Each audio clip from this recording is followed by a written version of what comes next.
May emergency fund ka na ba? Good, responsible ka. Pero eto ang tanong, ilang beses ka na bang naging emergency fund ng ibang tao? Yung tipong maipon ka, may plano ka sana mag-invest sa MP2 o mag-build ng 6-month cushion tapos biglang may mag-message. Pwedeng makahiram, emergency lang. Short lang ako this month, next sweldo ang bayad. At dahil mabait ka, ikaw ang naging shock absorber ng buong pamilya, barkada o minsan kahit katrabaho. Sa video na to, pag-uusapan natin kung bakit delikado na ginagawa kang emergency fund ng ibang tao. Paano ito connected sa kultura natin bilang Pilipino at paano ka mag-set ng boundaries nang hindi ka nagiging masamang tao. I'm Chan and welcome to Pinoy Stealth Wealth, the channel na hindi nagpe-flex para lang maka-impress. Dito, we focus on real wealth, smart money habits at financial freedom. Pinag-uusapan din natin ang modest living, practical wisdom at kung bakit sa panahon ngayon, mas sastig yung taong simple pero panalo sa buhay. Kung suwa ka na sa paycheck to paycheck cycle, tara, let's break it down. Bakit delikado na ginagawa kang emergency fund ng ibang tao? Ang emergency fund mo ay para sa tatlong bagay: unexpected, urgent at necessary. Halimbawa, nawalan ka ng trabaho, biglang maospital o masiraan ng kotse. Hindi siya para sa birthday ng pamangkin, hindi siya para sa bagong iPhone ng pinsan, at lalong hindi siya para sa lifestyle na hindi kaya ng ibang tao. Sa Filipino context, malakas ang utang na loob, culture at hiya factor. Ayaw nating mapahiya, ayaw nating masabihan ng madamot, kaya madalas, oo agad ang sagot natin. Kahit internally kinakabahan tayo. Common mistake, iniisip natin na pagiging generous equals pagiging mabuti. Pero kapag paulit-ulit, hindi na siya generosity. Enabling na siya. Kapag ikaw ang laging sumasalo, hindi natututo yung taong mag-build ng sarili niyang financial cushion. Quick takeaway. Ang emergency fund mo ay protection mo, hindi community wallet. Ang psychology sa likod ng ikaw na lang muna. Bakit ba ikaw ang laging nilalapitan? Una, reputation. Kapag kilala kang maipon, ikaw ang default choice. Pangalawa, availability bias. Mas madaling humiram sa kakilala kaysa sa bangko. Pangatlo, emotional leverage. Alam nilang mahirap para sa iyo ang tumanggi. May behavioral pattern dito. Kapag may isang beses ka nagpahiram ng walang clear terms, nag-set ka ng subconscious precedent. Sa isip nila, pwede pala. Short story. Si Mark, 29, earning 40,000 pesos a month, may 90,000 pesos siyang emergency fund. Roughly 3 months ng expenses niya. Proud siya dun. One time nang hiram ang kuya niya ng 80,000 pesos for short-term business. No written agreement, walang deadline. After 8 months, hindi pa bayad. Meanwhile, nasira ang laptop ni Mark. Kailangan niya for work. Instead, naka-cash ready siya, kinailangan niya mag-credit card installment. Ang ending, yung emergency fund niya nabutas at siya pa ang nag-adjust. Key insight, kapag hindi malinaw ang boundaries mo, ikaw ang magbabayad ng emotional at financial cost. Cultural reality, utang na loob versus financial responsibility. Hindi natin maiiwasan ang cultural expectations, lalo na kung breadwinner ka. Pero kailangan malinaw ang difference ng responsibility versus rescue mission. Kung ikaw ang panganay at may agreement na tutulong ka sa tuition ng kapatid, responsibility yon.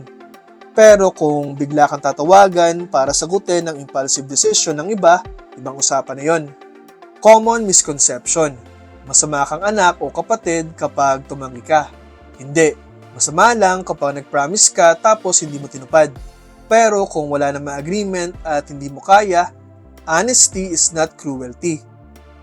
Mini scenario. Si Anna, 32, earning 60,000 pesos. She supports her parents with 10K monthly fixed support. Clear yun. One day, her cousin asked for 50,000 pesos for a down payment sa kotse. Anna said, "Hindi ko kaya. Naka-allocate na yung budget ko." Awkward, yes. Pero after that, hindi na siya ginawang default lender. Takeaway, clarity prevents resentment. The Financial Leak Framework.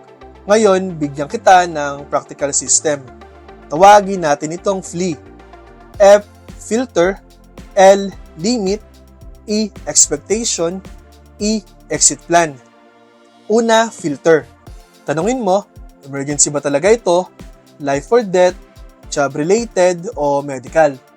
Kung lifestyle upgrade lang, automatic no. Pangalawa, limit.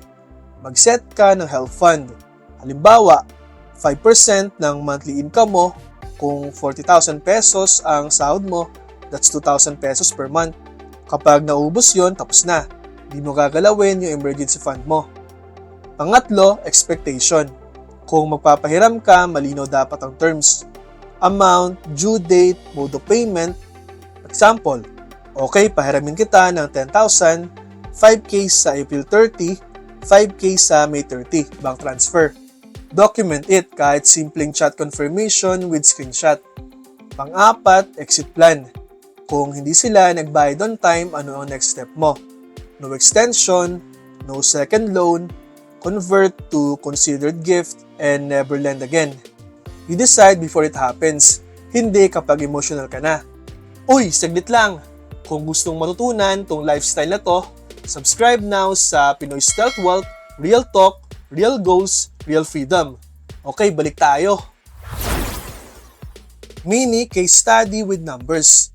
Let's make it real. Kunyari, earning ka 35,000 pesos net per month, monthly expenses mo 25,000 pesos, savings capacity 10,000 pesos. Goal mo 6-month emergency fund worth 150,000. Kung consistent kang 10K per month, maabot mo yon in 15 months. Pero imagine, every 3 months may nanghihiram ng 15K at hindi agad nababayaran. In 1 year, the 60,000 pesos na lumalabas sa'yo. Instead na 120,000 pesos na sana ang naipon mo after 12 months, 60K lang ang net progress mo. Ang difference, 6 months delay sa financial security mo. 6 months na mas expose ka sa risk at hindi maliit na bagay yun. Key takeaway, ang pagiging soft-hearted without structure may cost you years of progress. Lesser known strategy, replace money with structure. Hindi laging pera ang solusyon. May friend akong laging short, instead na pautangin siya ulit, tinulungan ko siyang gumawa ng basic budget breakdown. Salary, 28,000 pesos. Rent, 8,000 pesos. Food, 6,000 pesos. Transpo, 3,000 pesos. Online shopping, 5,000 pesos. Miscellaneous, 4,000 pesos. Total, 26,000 pesos. May natira dapat na 2,000 pesos. Pero dahil walang tracking, feeling niya laging kulang. After 3 months of tracking, hindi na siya nanghiram. Sometimes, you don't need to be someone's wallet. You need to be someone's wake-up call. Boundaries without guilt. Paano tumanggi nang hindi ka mukhang kontrabida? Simple script. Naka-allocate na kasi budget ko this month. Hindi ko kaya ngayon. May financial goals ako na hinahabol. Hindi ako nagpapahiram ngayon kasi binibuild ko pa yung EF ko. Notice, hindi mo sila ina-attack. Statement lang siya ng reality mo. At tandaan mo to. People who respect you will respect your boundaries. Yung magagalit, baka sanay lang sila na ikaw ang fallback plan. Relatable story number 2. Si Carlo, 27, first time umabot ng 100,000 pesos ang savings, sobrang proud. Then, may kamag-anak na na-ospital. Walang HMO, walang PhilHealth update. Carlo gave 70,000 pesos agad. Walang masama doon, totoong emergency naman. Pero after that, hindi na niya nabawi ang savings discipline niya. Na-discourage siya, sayang. Ang lesson, kung magpapahiram ka ng pera, treat it as a gift, not a loan. At tanggapin mo mentally na baka hindi na bumalik. That way, hindi ka umaasa at hindi ka nasasaktan in case na hindi nabayaran. Hindi mo responsibilidad ang financial illiteracy ng ibang tao. Harsh truth, hindi mo trabaho ayusin ang disiplina ng iba.